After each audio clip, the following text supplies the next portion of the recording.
Welcome to the leadership room this evening. Tonight, we are saying that the real test of leadership is not how well you perform in stability, but how well you respond when things begin to shift. And today, I want us to reflect on a subject that every leader must face, whether in the ministry, in business, in education, in family life, in governance or organizational life, and that is managing change in leadership context. So we are going to be looking at how leaders discern, direct, and drive change effectively. Men of Issachar were men that understood the times. They knew what Israel needed to do. And one of the greatest tests of leadership is not how one performs when there are instability. It is how you respond when things begin to shift. And so the first statement I'm going to say tonight is that change is inevitable. There is no organization that remains the same forever. Churches change, business change, nations change. Context shift. People change. Expectations change. Economies change. Technology changes. Culture changes. Structures change. Leadership seasons change. But many times you find that even when there are changes, leaders do not develop the capacity to lead in that time when change is required. And so today we are saying that to everything there is a season. There is a time for every purpose under heaven. And when that time comes, it takes its course, and then things change. Let's talk about an organization. An organization goes through the process of founding, for example, continues to grow, it consolidates, sometimes it goes through crisis, but then goes through a period of renewal, sometimes it goes through succession, but then reinvents itself again. And so the process of change is continuous. The process of change happens irrespective of which organization we are talking about. Whether we are talking about a church or a business organization, or we are talking about a family, any system undergoes a form of change. And so leadership is that ability to lead the movement and to respond when change happens. Now, you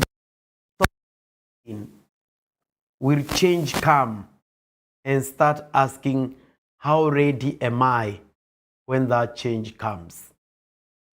Because as you just said, change will always come. A leader who assumes that things will remain the same is preparing themselves for a shock. And so tonight, I want to focus on 5 things. The first one is to say change is inevitable in leadership context. My second thing tonight is to show you different types of change leaders must understand. My third focus is, how do leaders approach change? How do different leaders approach change?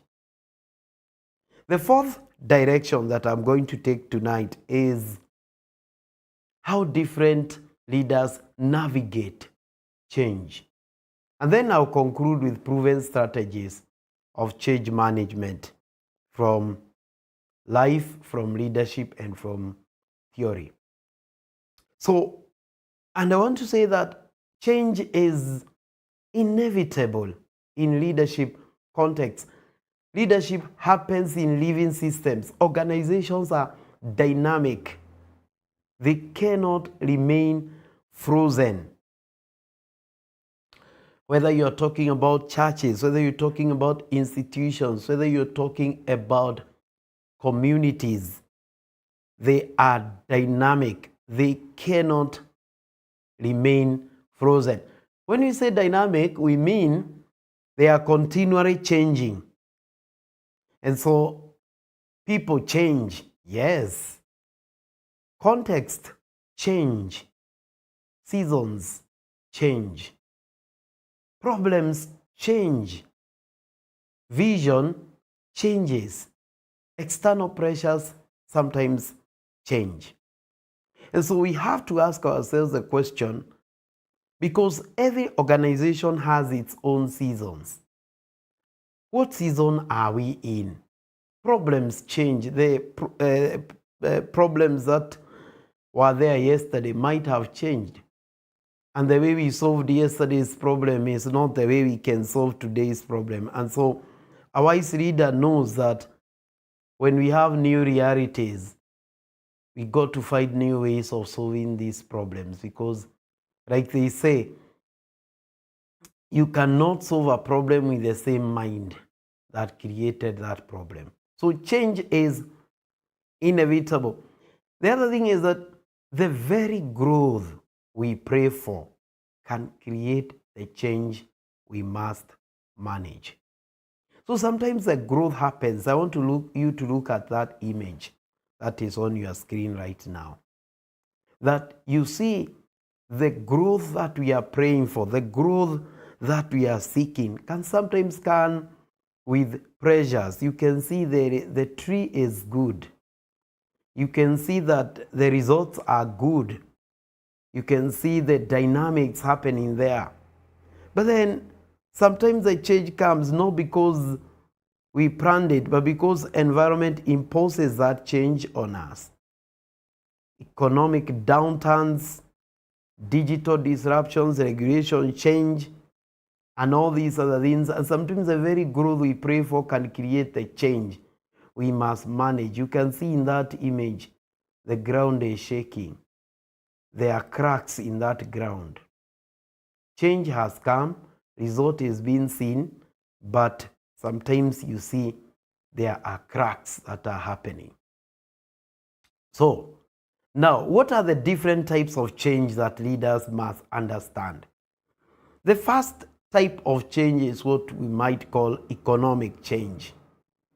It has got its own challenges like inflation, rising costs, reduced income, budget constraints, economic recessions, or currency instability, and that might happen in a nation. And so when, for example, we have got changes in budget, inflation, the leaders need to respond by rebudgeting. If the costs are rising, the leaders can reprioritize. If the income has reduced, then they need to cut waste. So that's change number one. Change number two, I call it generational change. Generational change, I want you to look at the image that is there in the screen there. You have got one generation we are calling the older generation, and there is another generation that we are calling the younger generation. The leader must bridge this generation, build bridges between generations and not walls. When you look at one side, you see the older generation values stability, formality, and process, while the younger generation is valuing speed, authenticity, flexibility, and digital access. You can see from the image, the younger generation is working with technology. You can see them, they are very busy there and happy. The older generation is working with the old style, the processes, the manuals. That does not mean that these things are bad, but then times have changed. And so great leaders understand how do you build the bridges between generations, not walls. Technological change is another change. It affects communication, it affects management, it affects training, it affects marketing. We are in the age of Facebook, Zoom, Twitter, smartphones. And so you must ask yourself the question, am I still in the old times? Take, for example, during the time of COVID. There was a lot of changes that came in the time of COVID. And all of a sudden, we began going full throttle into technology, Zoom, mobile phones, WhatsApp, even those things that we ignored, we found ourselves there. Leaders who ignore technology will very soon become inefficient and disconnected. There is also another three levels of change: the cultural change, the structural change, and the strategic change. When we talk about culture, we are talking about how society has evolved over time. When we talk about structure change, we're talking about how organizations continue to change, the processes continue to change. And when we talk about strategic change, we're talking about how businesses have continued to evolve over time. And they do things differently because times have changed. If you are just joining us right now, we are talking about navigating change in our time. This is the leadership room. And let's talk about leadership change and crisis-driven change. A leadership change happens when we have succession, we have transition between one leader and another, new appointments, or maybe the founder has exited. The baton has changed from one person to another. That's what is called a leadership change.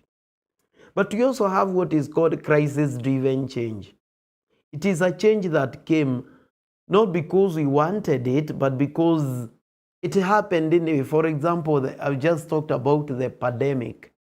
When the pandemic came, the COVID-19 pandemic, when it came, nobody was prepared for it. When a storm hits a certain area or an earthquake, nobody is prepared for it. And so it becomes a crisis-driven change. And that crisis can either bury an organization or birth a new organization. So the leader must always ask themselves, what is changing? What is changing? And so how do leaders then approach the changes? We have established that change is inevitable, and leaders do not approach it the same way. But how do leaders change? This is Leadership Room, a program that is sponsored by Nairobi Pentecostal Bible College, a college that is located in Garden Estate, Nairobi. It has centers of learning in over 42 counties in Kenya and 200 centers of learning. We are working with 100 denominations. We offer courses in counseling, psychology, Christian chaplaincy, biblical and theological studies, and also Christian ministry. You can register in all our programs. We are just about to get into the May intake. And this is a place where such subjects that I am addressing tonight are dealt with in depth. This night I can only touch a few things because of the interest of time. But I believe we have an opportunity to study this more. Well, let's go back to how do leaders approach change? How do they approach change? I have noted there are 6 ways, approaches that leaders look at change. The first one is reactive. If a reader is reactive, they will respond late. They will act under pressure. The second way is proactive. This is what I call pattern recognition. The ability to detect patterns. The ability to read what is happening and quickly respond and plan yourself early. Like now we are in the age of artificial intelligence. How many readers are looking at that change and are getting proactive and asking themselves, how do we plan ourselves? How do we change our strategy because of what is happening? How do we leverage what we have so that we can become more effective? Some leaders are innovative. They see change as opportunity. They see it as opportunity. It's an opportunity to become better. It is an opportunity to rise. It is an opportunity to, try new things. So this person that we are calling the proactive person or the innovative person, they see change as an opportunity. There is also the team that are called resistant. The resistant person, they cling to the past and they fear disruption. They do not want to change. They fear the disruption. We also have those that are adaptive. They are flexible in method and they can change from time to time depending on what they are seeing. Then we have the participatory group that involves others and they build shared ownership of the change. So then, I want us to compare the reader who is adaptive to change and another one who is resistant to change. Not every old method is sacred. So sometimes the resistant group, what they do is they want to preserve familiarity at the expense of relevance. Look at the image there. This is the image of a tree, which is they want to stay in that old style, the old style. They want to preserve what is familiar, but they are no longer relevant. But then we have the adaptive reader. There is a lot of things that are going on, and they are not resisting, but they are moving forward. We have the participatory reader. When change happens, the participatory reader consults stakeholders. He builds shared ownership. He invites input. He carries people around. And people are more likely to support what they help shape. And so as a Christian leader, one of the important things is to become a participatory reader. Do you have the capacity to bring in the different views so that the different views come to shape the continuity of the process? And when they know that they are going to shape the continuity of the process, then they are not likely to challenge that process. Now we are in the fourth dimension of my presentation this evening. The different ways leaders navigate change. When we are talking about approach, we are talking about attitude. When we are talking about navigation, we are referring to execution. How do they execute change?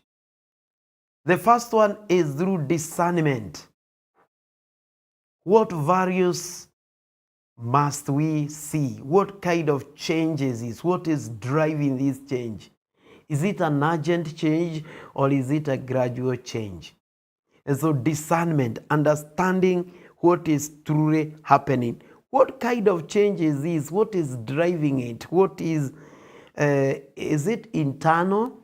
Is it external? Is it gradual? Is it urgent? Are there some risks? That is the first way, discernment. The second one is through communication. Leaders navigate change through communication. People resist what they do not understand or what they do not fear because they what they do not trust or what they fear. They fear loss. They fear to feel excluded. So good communication then answers the question, what is changing? Why is it changing? What support is required? What outcome should we expect? So when we have what we call unexplained change, it will now create avoidable resistance. So the reader then must focus on navigating change through communication. I shall be looking at that as I come to the conclusion. There are three other ways: timing, empathy, and modeling. Leaders navigate change through timing, empathy, modeling. When we are navigating change through timing, we are asking the question, is this the right season? Is the organization ready for this change? Good change can be affected by timing. And so leaders must discern timing. The second one is empathy. There are people who are going to be affected by that change. That is why they fear it. That is why they resist it. It could be because of confusion. They don't know what that change means. So the leaders must manage the emotions that come with the change. Obviously, there is also the modeling part where we are saying that leaders navigate change through modeling. They practice what they promote. They model the change that they want to see. They become the first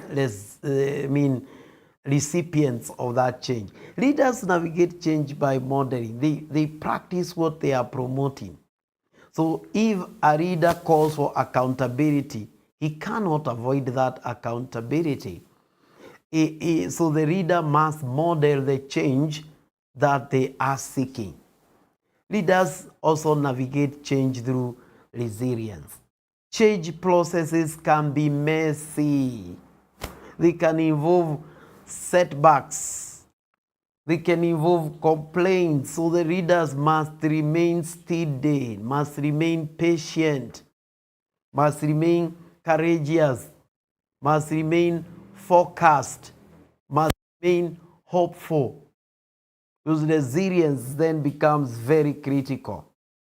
Are you steady? Are you patient? Are you courageous?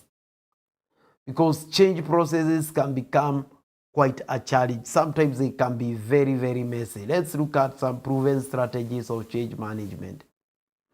When we are looking at proven strategies of change management, we are moving from to strategy. What are some of the proven ways that leaders manage change?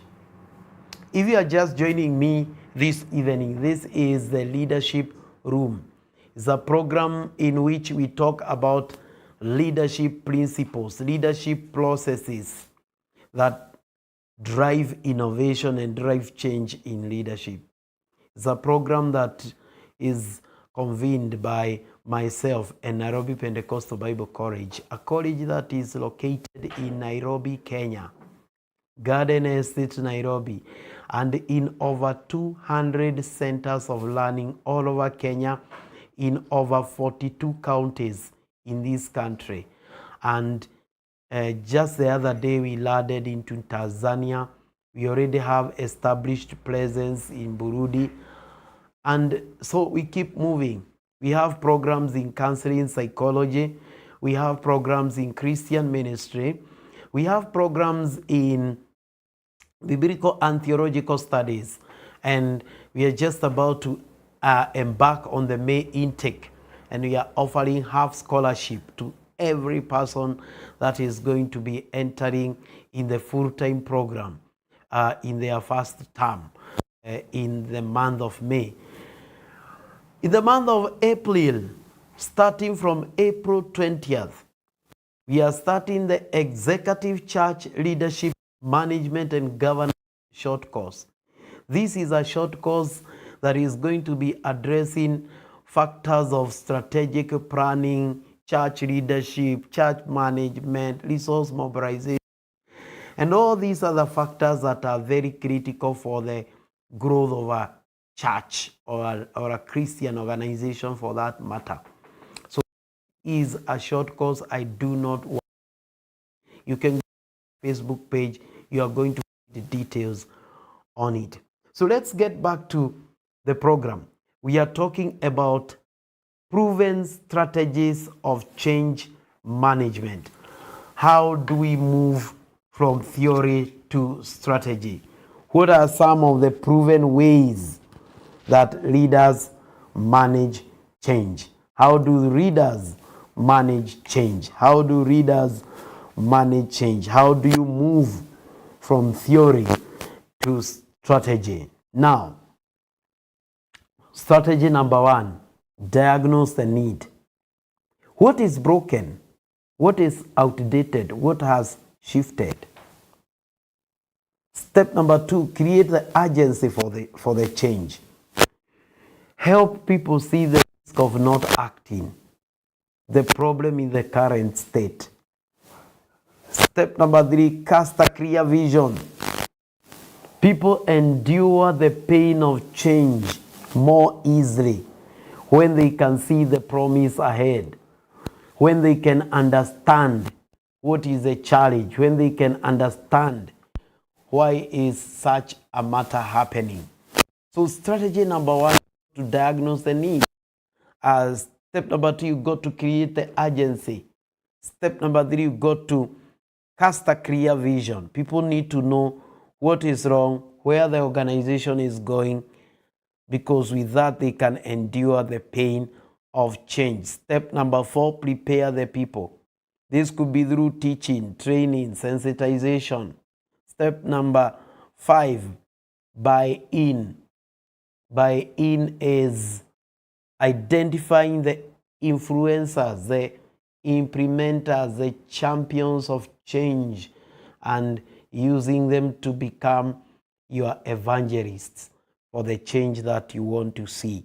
And then step number 6, you got to provide the resources and the support that is needed. A leader should not say change and then disappear. No, he has to be there. He has to guide the people through the change that he wants to see. All right.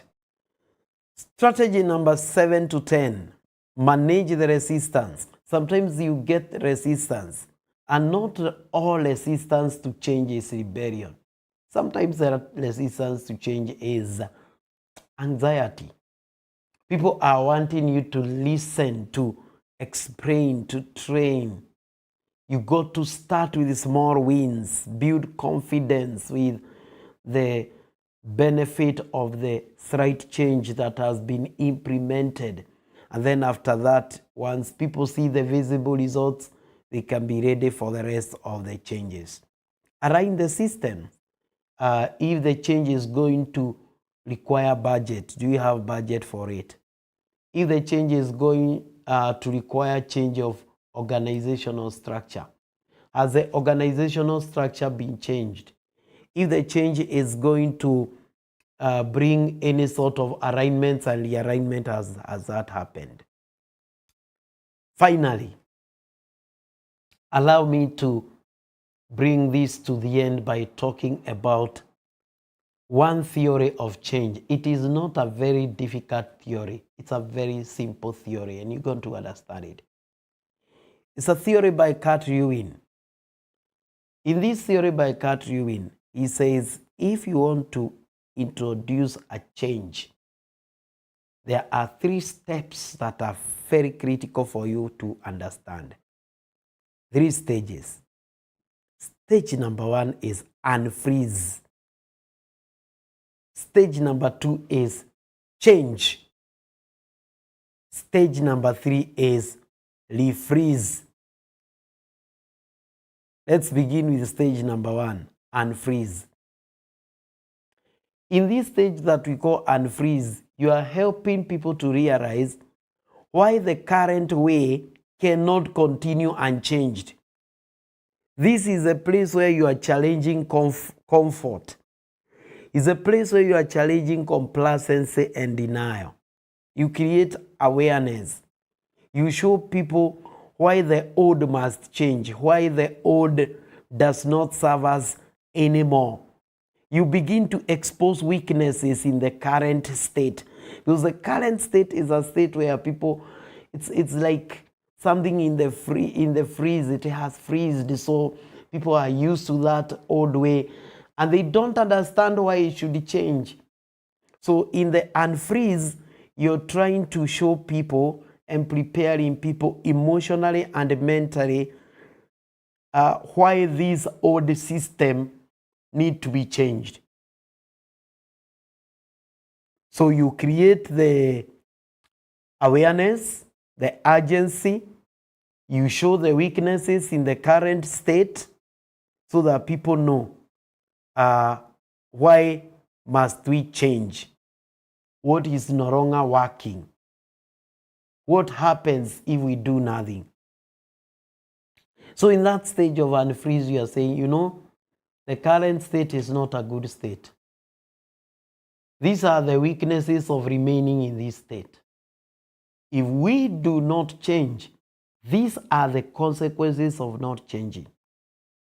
By the time you now bring all that, people have already started seeing why change is necessary. And so it is very critical for a reader to begin to unfreeze, to show why a certain state needs to be changed and the consequences of not changing. That is the first step of Kurt Lewin's model, where he's talking about unfreezing. You are preparing for change.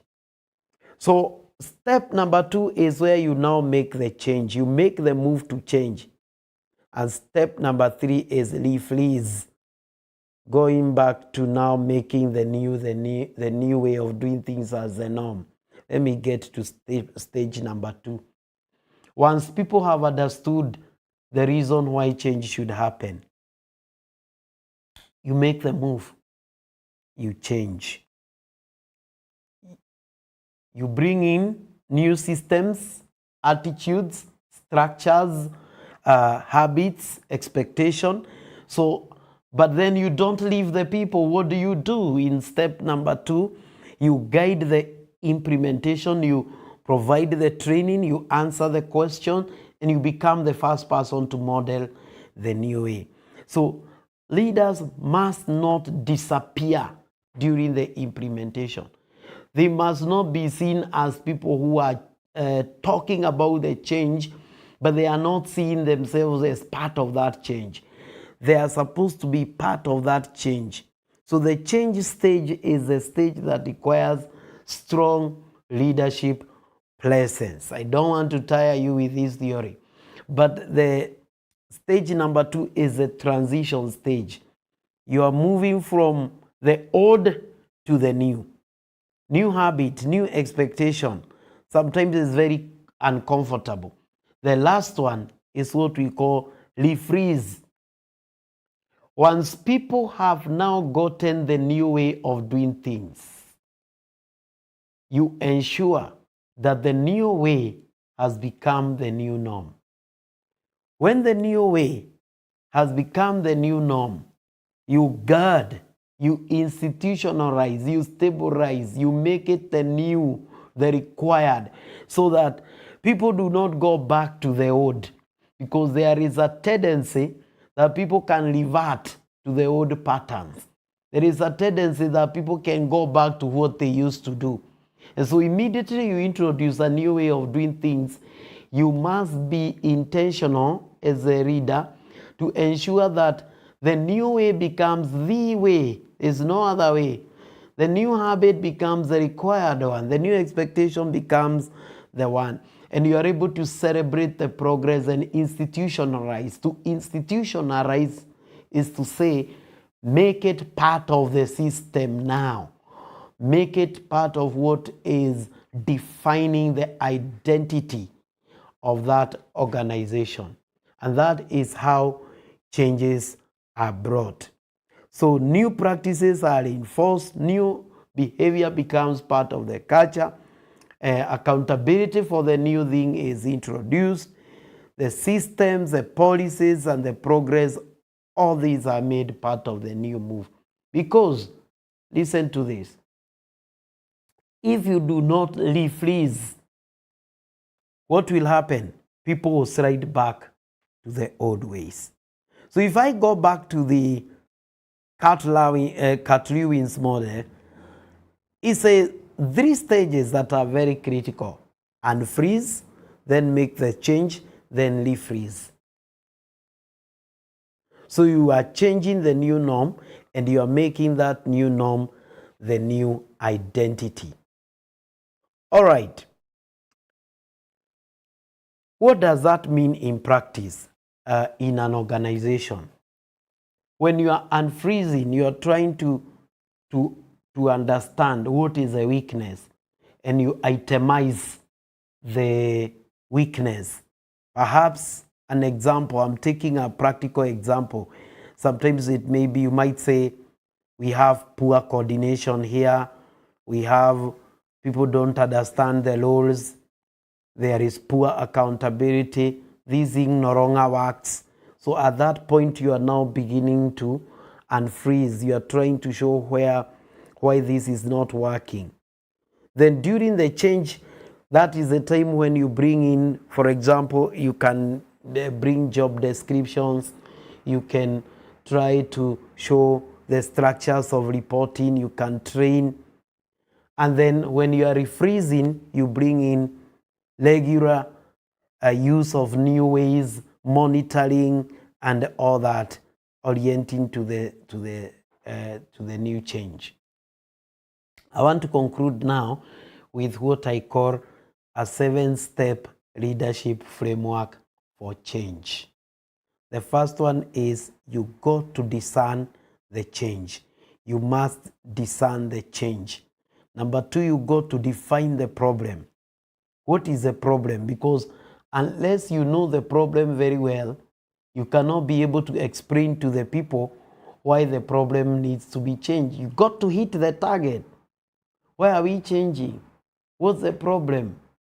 They normally say that if it is not broken, don't fix it. And so, if at all you want to effect a change, you need to show the people this is the reason why this change is needed. And this is the danger of not changing. This is the danger of remaining in the status quo. So you've got to define the problem. Then, number 3, you've got to describe the vision. When people have a comparing vision, they will move forward. They will endure the pain. They will pay the price because they are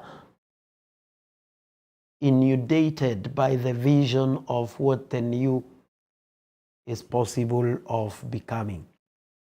You got to design the process. When you're talking about designing the process, is do I know what is required of me in this change? What is expected of me? And then number 5, you got to develop the people. The people need to be developed. Is it training? Is it orientation? Is it helping them with resources that are required? Number 6, deal with resistance. And you don't deal with resistance sometimes confrontationally. Because when we are introducing any new change, we have got 3 types of people. We have got the early adopters, we have got the late adopters, and we have others who are called the laggards. The early adopters, they pick the new change and move with it very fast. And then we have the late adopters, and then who come in late after they've seen things are working. And then we have those that only receive the change after it has been proven over time. So you got finally to deepen the culture. Deepen the culture. This is easy to remember. It is easy to teach someone, and it is essential to apply wherever you might be. Deepen the culture. When we say deepen the culture, we are saying you need to make it part of the organization.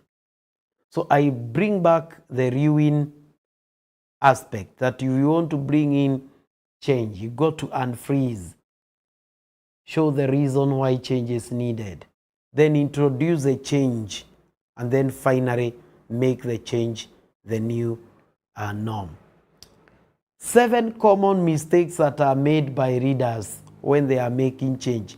The first one is denial, pretending that change is unnecessary. The second one is delay, waiting until there is a crisis for you to bring in the change. The third one is dictatorship, imposing change without consultation. The fifth one is disorganization. You bring change without a clear plan. There is no orientation. There is no discussion on what it will take. Number 6 is double standards. You call for change, but yourself, you refuse to model that change. You are not part of that change. Do as I do. Do as I say, but not do as I do. You preach water, but you drink wine. That becomes a challenge, the double standards. People will not accept double standards. But the other one is disconnection, ignoring what people feel. Any change that is going to be implemented is going to affect somebody somewhere in a certain way. So you got to ask yourself, how are people feeling, and prepare them. Finally, there is the issue of drift.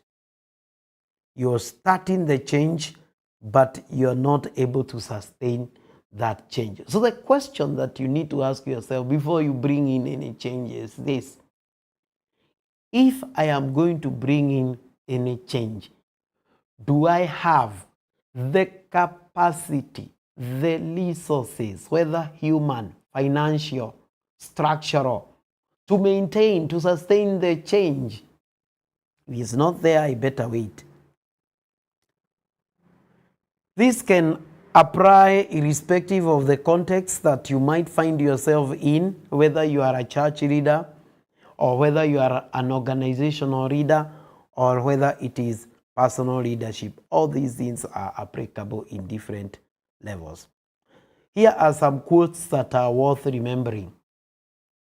Leadership is not only tested in stability, it is tested in transition. Number 2, wise leaders know what must never change and what must change quickly. Number 3, change is inevitable, but confusion is optional when leadership is clear. Finally, methods may change, but mission must remain clear. So every leader must ask the question, what is changing around me? What is changing within the organization? And what is changing within my context? And you got to ask, what must I protect? What must I adjust? What must I change? As I conclude, in 1 Chronicles chapter 12, verses 32, we notice the sons of Issachar. They understood the times, they understood the seasons that they lived in. And this is my prayer for you. May you become a leader who understands the time. May you become the leader who knows what ought to be done. May you become the leader who has the courage, the wisdom, the grace required to lead the people successfully, to lead them through change. Doesn't matter what kind of change that we are talking about. Remember, we talked about different types of change today. We talked about economic change. We talked about financial change. We talked about social changes. We talked about structural changes. We talked about cultural changes. We talked about generational changes. All these changes that we talked about require that you become a person that is able to navigate these changes by the grace of God, so that you can become a leader who understands the times and seasons, like these guys who are called the sons of Issachar, who understood the times, they understood the seasons. They knew what needed to be done for such a time as that. And so the best leaders don't avoid change. What do? They read it. They understand the times. They interpret the movement. They preserve what matters most, but they also guide the people to the future with clarity, with courage, with empathy, with wisdom. And so they ask themselves, what must I adjust? What must I adapt? And what must I adopt? And how do I help the people I read through that change without losing the mission, momentum, and trust? This is so powerful. A great reader must understand how to bring change without causing the people they read to lose three things: the momentum, the mission, and the trust. This is my prayer for you. May God give you the discernment to understand the times. May God give you the wisdom to know what must be done.